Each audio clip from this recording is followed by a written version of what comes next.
Harem, a genre of anime that can be summarized in 2 words: normie, cringe. The main character often spends 24 episodes or so trying to dip his hands into the panties of a high school girl, only to be blue-balled each and every time. In other words, the genre is dying, cliché, and quite formulaic.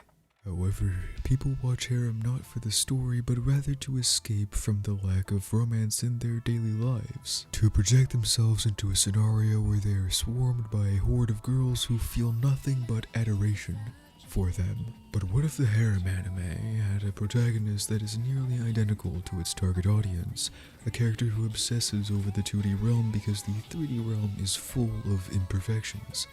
A protagonist like you fucking piece of shit. This is where I introduce to you The World God Only Knows, a harem anime that not only defies normality within its genre, but is also actually worth watching.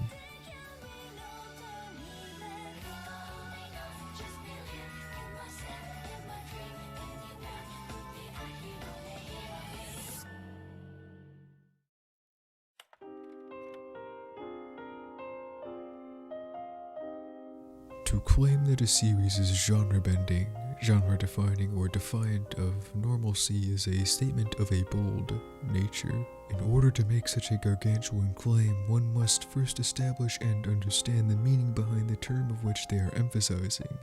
In this case, normality. What is normal in relation to the harem genre? Well, first and foremost, and mainly the only prerequisite, is that a harem must be formed around the main character of the show. Whether it be of men, women, children, or monsters is completely up to the author, so long as the harem exists. Other noteworthy aspects of a harem anime include a plethora of fan service and comedy. Keep in mind that I use the term comedy incredibly lightly in reference to anime, as if it isn't nichijou, it simply is not funny.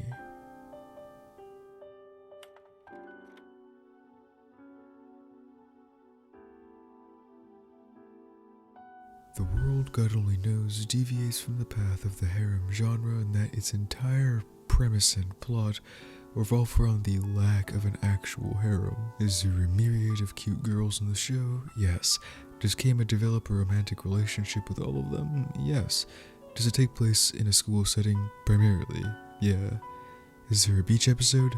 No, actually, and that is why this anime works as a standalone harem series. Obviously, I'm just playing around.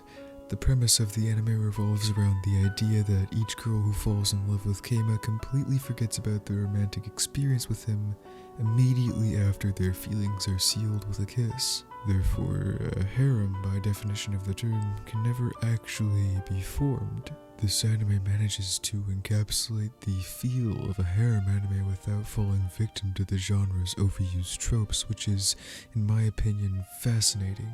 The romance feels genuine and cute. The soundtrack isn't an accumulation of basic stock music, as you can hear currently, and Katsuragi Keima, the main character, is far from your average harem protagonist. He approaches each individual romantic encounter as if it's a path to take in a dating simulator. He isn't dense to love or affection, but rather projects his ability to conquer the hearts of fictional characters into reality. He pursues romance as if it were a video game, which opens up a completely unique narrative for this style of anime, and I fucking love it. Overall, this series is what I would consider to be a proper execution of romance and degeneracy, I guess.